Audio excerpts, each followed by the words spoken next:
Hey, y'all. Hey, y'all. Welcome back to another episode of what is this? For Her Podcast. Yes.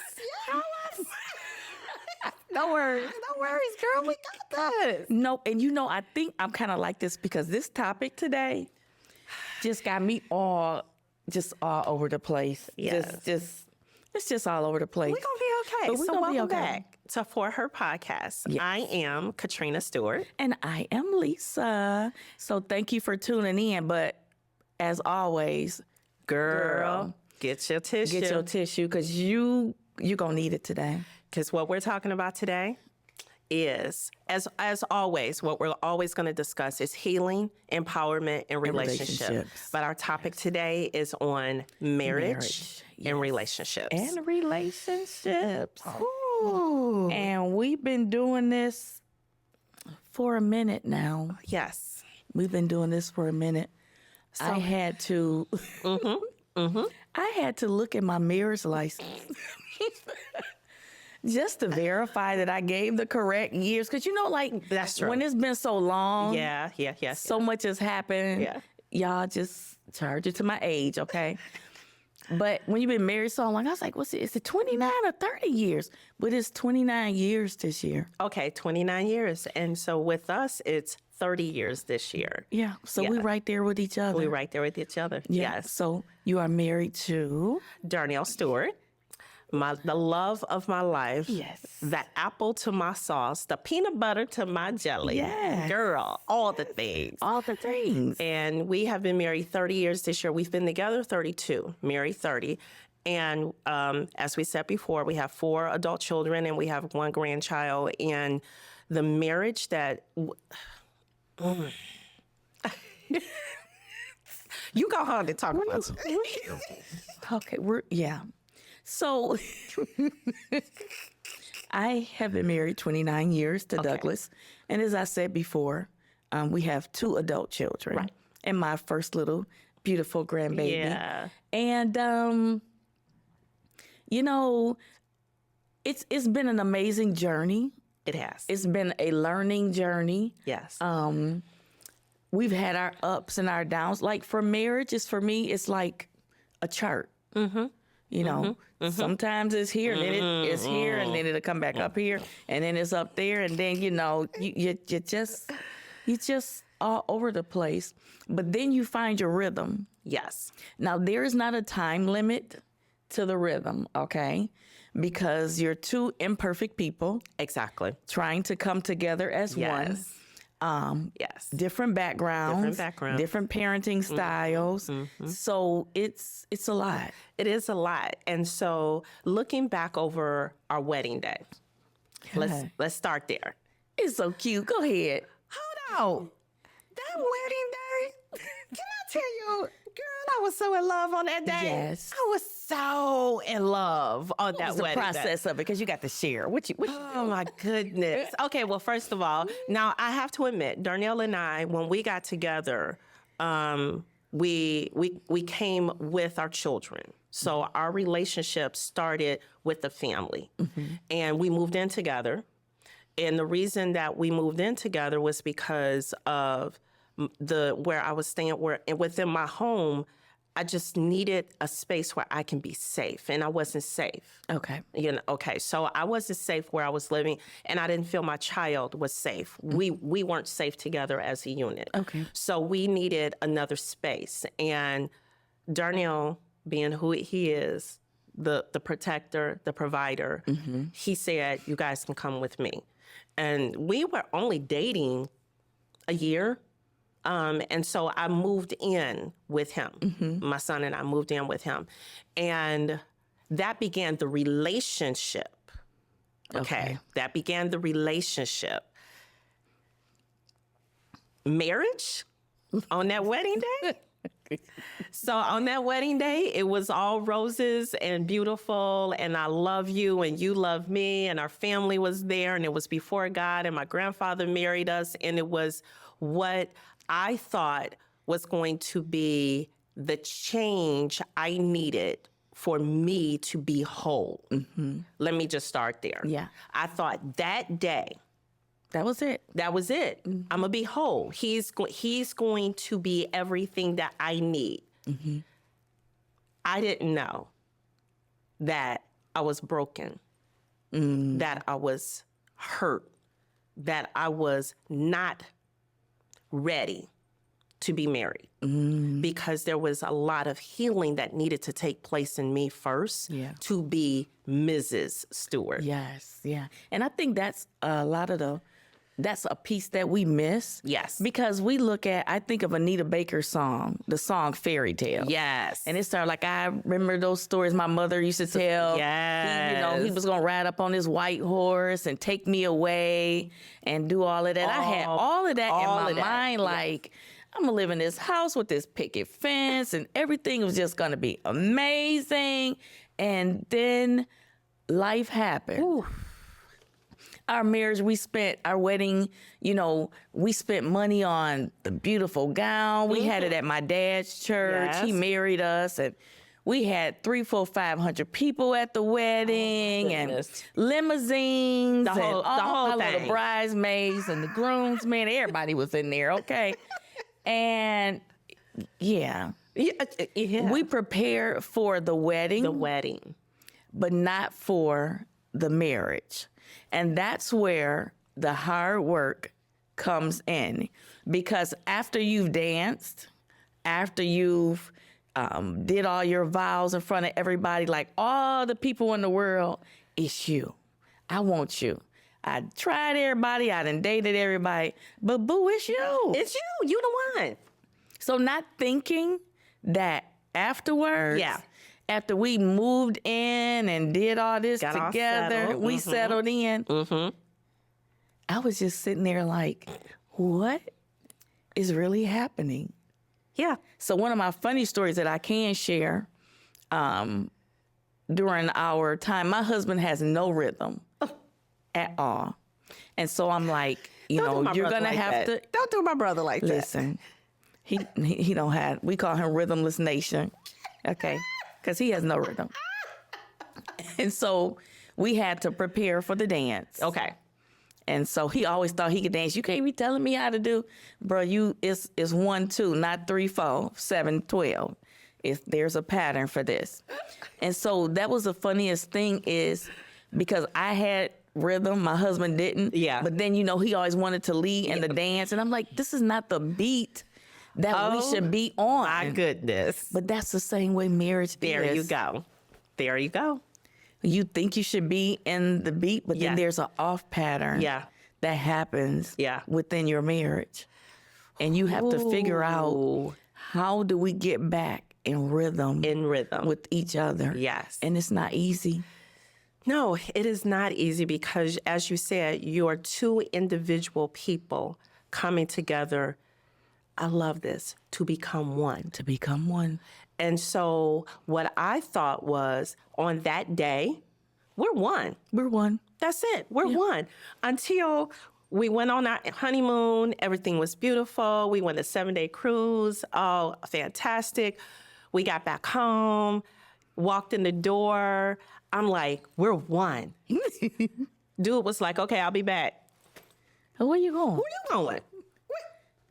And that's our thing now. Whenever, now 30 years later, we go, where you going?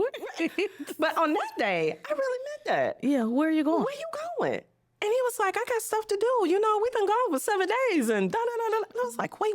I'm your stuff that you need to do. We husband and wife now. I need you here in the house with me. I need you, because we're one now. And what I didn't understand was we were becoming one. Yes. We were becoming Because you think one. it automatically happens. Yeah. And it doesn't. It doesn't. There is a process in this marriage. There is a process in any relationship. Yes. But there is a process in the marriage. So when we stood before God, Because we got to go over these vows. we gotta go. We stood before God, the preacher, who was my granddaddy and your dad, the congregation, the family, all the folks. All the folks. Everybody was there. Everybody was there. Everybody was in the club. Everybody was in the club. Everybody was there to witness our moment of taking our vows. Mm-hmm. So you want to go over the vows? Let's go, because we're gonna dive today. I need tissue. Yeah, girl. And I have to say, we have cried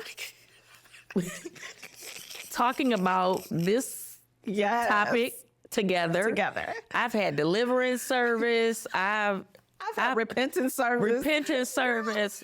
I have had it all within doing this. Yes. And it was amazing because when we were going to an outing together, and we did this podcast in the car. Unscripted, yeah. Because we have so many stories to tell, so many things that we have gone through.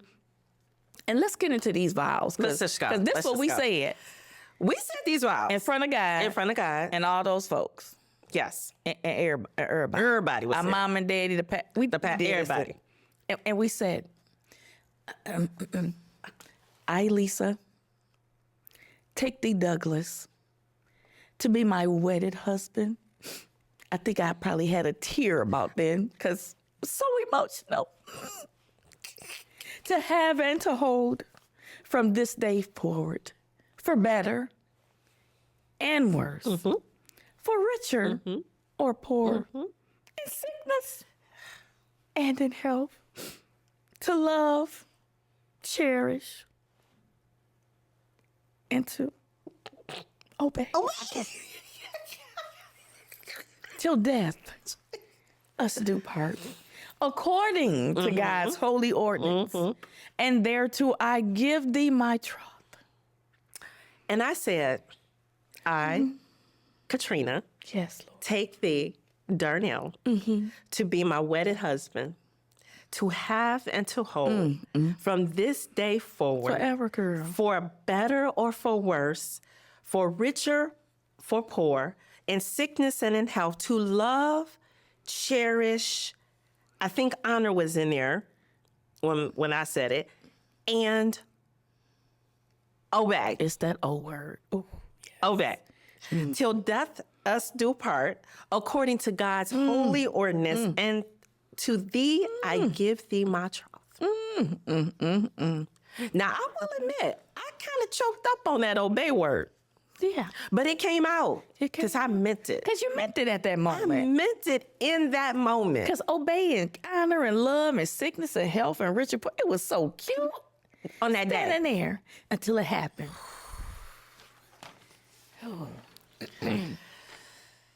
Oh, my goodness. So it happened, y'all. The testing of the vow is, it's one thing to stand there and to look beautiful, looking deep into his eyes, and he looking at you. The butterflies. The butterflies. And I think he was looking at me like I was a piece of steak on a plate. Yes, I'm sure. This is because after we leave here, it's on and popping. On and popping. That's my boo. This my boo. He called me Rosebud. That was his nickname for me. I was his Rosebud. And then marriage. Because that was the wedding. That was the wedding. We just talking about the wedding. We're just talking about the wedding. We ain't even got to. Lisa, can I tell you? Listen. Listen. When I tell you, that wedding day was everything. No. But then, the marriage. The marriage, it happened. It happened. Now, I don't want to discourage anybody. No, not at all. So you guys think like, marriage is just this horrible thing. It's not. It's a wonderful covenant between man and woman before God. Yes. And I want to talk about part of the vows is for better or for worse. Yes. And so I just wanted to share like one of my experiences because, again, when you're married, you're on this high. You know, you're not expecting any bumps in the road. You're expecting everything to just go smooth sailing. We just chilling. But there was a point in our relationship, because I can honestly say, and this is where my repentance and deliverance came from. Yes. Let me drink some. Take a sip. Because I want to make sure my throat don't get. I got to say this clear. There was a point in my relationship where I was selfish. Ooh. I was very independent. I was in love with the idea of marriage. But then after the wedding, it was like, you want me to do what? You see my hand still up, right? Okay. And we can't put our feet up because we probably knocked this over. But if y'all don't see us and we fall out on the floor, we have a deliverance service part 2. Probably 5 by now. But I was very selfish. Yes. Very selfish. I can admit that now. Yes. But back then I was right. Of course. Okay. Of course. Now, so let it be understood. Let it be understood. Yes. So our dynamic was different because we had a daughter before we got married. And so coming into it, we've always learned how to work together. Right. Got married, like, we got a baby. Let's go ahead and get married. Let's do this. It just made sense, right? It just made sense. Let's do this. And it did make sense. And it did work and make sense. But I was very selfish. I had the independent woman syndrome. Yes. So when we got married, when we started sitting talking about the important things, finances and bills and house notes and who's going to do what and who's going to do, I'm sitting there looking like, okay, what part do I play in this? Because, you want to put finances together? So I got to tell you how much I'm making and how much I got saved up and whew. You didn't get the memo that what's mine is mine and what's yours is mine?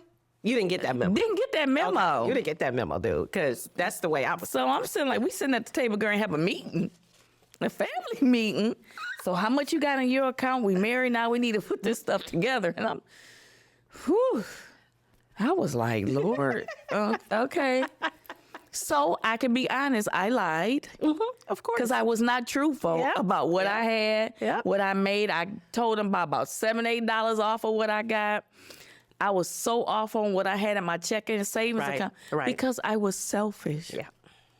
So during that time, my husband's like, okay, we'll revisit this. Okay. And the one thing I have to say about my husband, I have to give him kudos. He's always been the provider. Yes.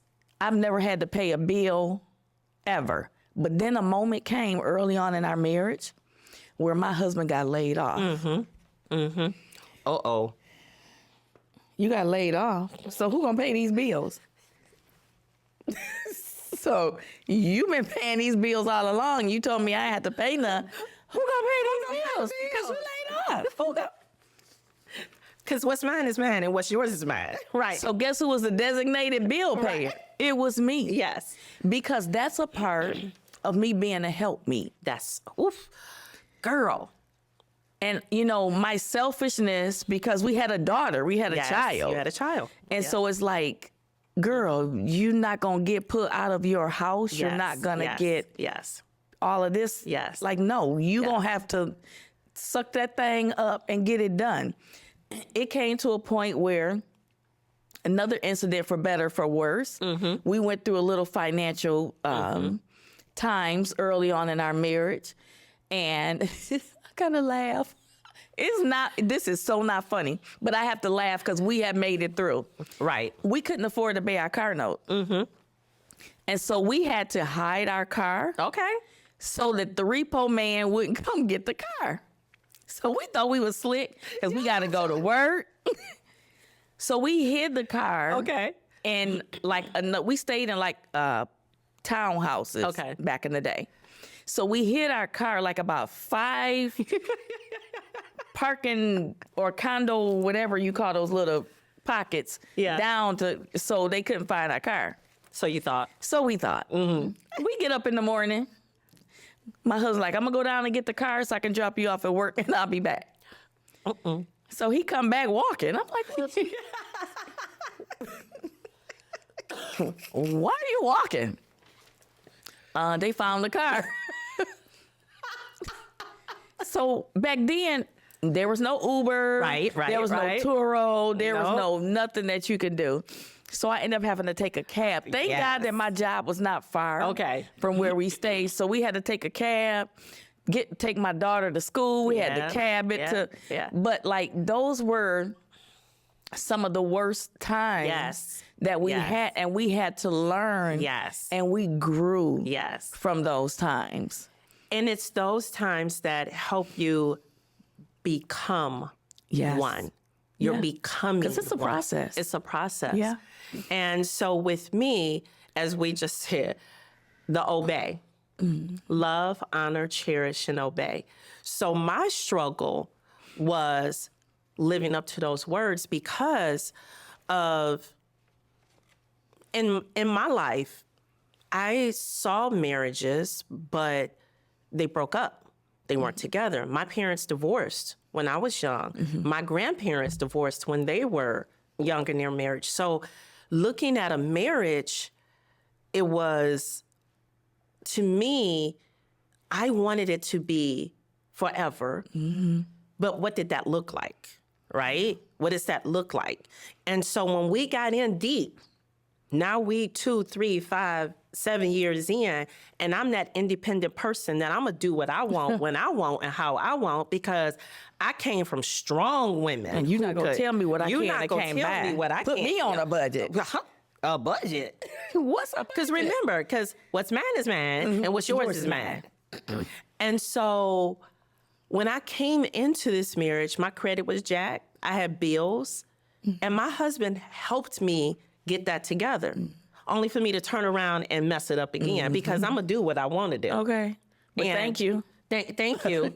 But I'm gonna do what I want to do. And he was trying to help me understand the importance of building. But I was like, yeah, we can build. Yeah. But I'm gonna go do what I want to do. Do what I want to do. So when there was times for us to sit down and have these conversations about these issues, I took it like, oh, he doesn't like me. He hates me. He's not gonna stick and stay. Why are we even having this conversation? Because I'm gonna do what I want to do. I had to learn how to be Mrs. Stewart. Yes. Not Trina in the street. Yeah, because you knew who Katrina was. I knew who Trina was. But Miss Stewart, but Miss Stewart, that Mrs. Yes. But I'll throw that Mrs. out in a minute, because I'm Mrs. Stewart. Because I'm married. I'm gonna do what I want to do, and he gonna follow suit. No. That was not the way this went. And then on top of that, I brought baggage. When I say baggage, my own mental instability, my own insecurities, my own trauma that I was dealing with from a child, I brought that into our marriage. Yes. And now I'm bringing this baggage into this marriage. And now my husband and my child are having to deal with this. Because they got to help you unpack all of that. Yes. And you don't know how to unzip that suitcase to unpack it. Girl, unpack. Unpack would mean all the skeletons had to fall out the closet. Because I ain't tell the truth when we got that. Darnell didn't know who he was marrying. Yeah. And false representative. A false sense of representation of myself and what I expected in this marriage. What I wanted out of him was to make me whole. But what I needed to do was look to the source that was going to make me help me build to become whole, so I can then be who my husband needed me to be. Hi guys, thanks for watching part 1 of our marriage episode. But don't worry, we're coming back. A newer video will be dropping really soon. In the meantime, make sure to like, share, and subscribe to our YouTube channel, and also share this video with someone else that you think may really need it or benefit from it. We're so excited to have you a part of our For Her podcast community. Look forward to hearing from you soon.